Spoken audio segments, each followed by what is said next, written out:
From mystery to revelation. We're continuing the study on the book of Daniel. Have you ever had a dream, but the dream that you believed really carries some sort of meaning for your future life?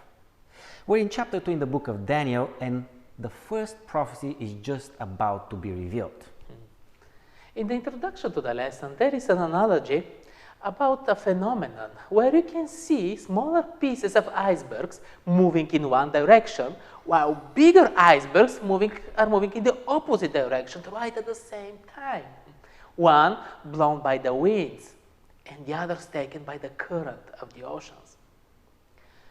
Our free will, our desires, and other factors around us are just like the winds, moving in unpredictable manner. But the overall flow of human history is going in a direction determined and moved by the wise and sovereign purposes of God. It's with this understanding that we are approaching the vision and revelation in Daniel chapter 2.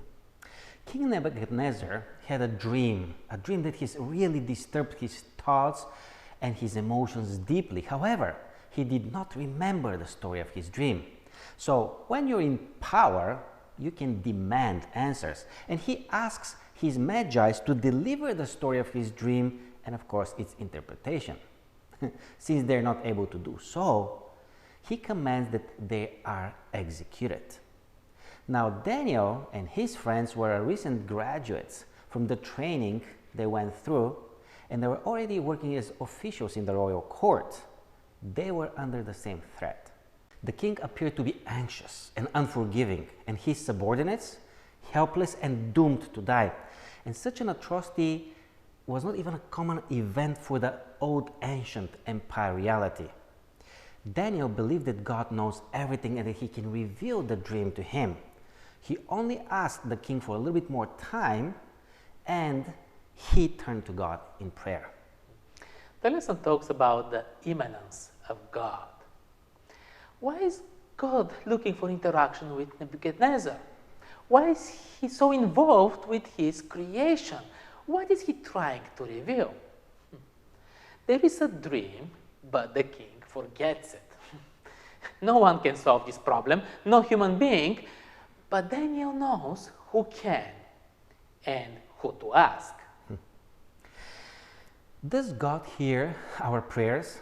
Does God answers our prayers? Isn't that the $1 billion question that we can ask? In Daniel's case, God revealed and God answered. What kind of dream did the king have?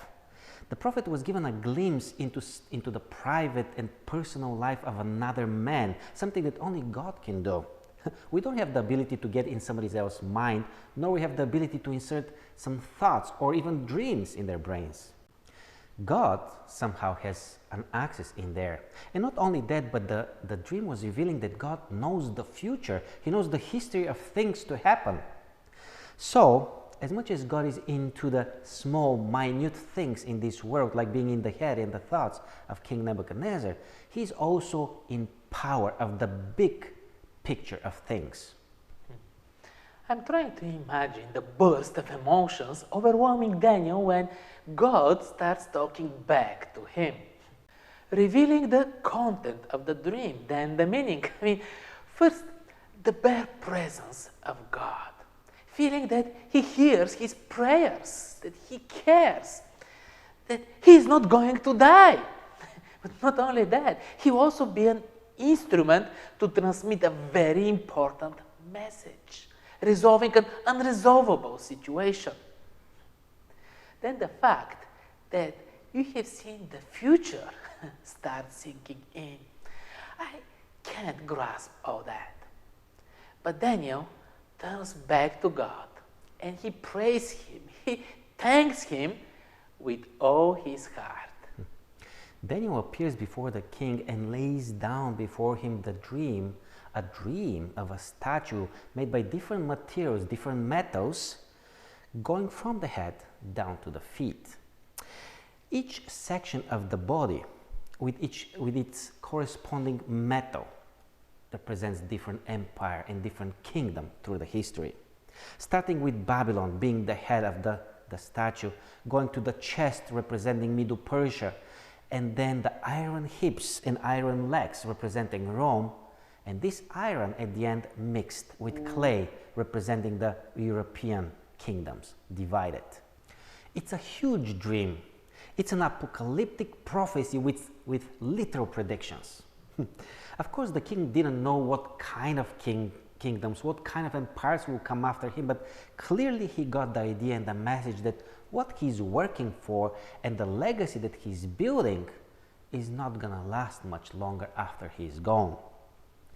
How do you deal with the news that appear to be undesirable for you and gloomy in the future? Sometimes we get the answers of our prayers and of our demands, but are we ready to walk hand in hand with our God in this experience? We're anxious always to know the future. We're anxious always to receive an answer in our life, but are we ready to walk the walk with God who is above those circumstances around us? It's funny, but when we don't know the future, we have sense that we're doing something meaningful. But if we can look further down and see that and notice that it's all gone and forgotten, why would you even bother? It's a blessing not to know the future. I don't know how Nebuchadnezzar felt when he was told about the kingdoms after him, nor what it took Daniel to convey this message, but at the end, the king is overwhelmed with respect, because it's obvious that this message is with divine origin. The dream ends with a rock striking the statue in its feet and breaking it down into pieces. Then God sets up a kingdom that fills in the earth that will be never destroyed. With these prophecies outline the human history outcome in its bare bones. However, this is important because later on in the book of Daniel, we will build on this prophecy and look into history in much more detail. So at the end, can mysteries be solved? And the answer is yes. We can go to the one who understands the mysteries. We can go to the one who can help us find solutions for our lives. And we see that Daniel's relationship with God was very powerful and very real. Having a glimpse into the future is huge. Powerful winds are moving several icebergs in unpredictable ways, but the main currents of human history are clear and controlled by God. It also means a lot to know that the human race for dominance will not be forever, and that God's kingdom will be reestablished again and for good. We will continue next week with From Furnace to Palace.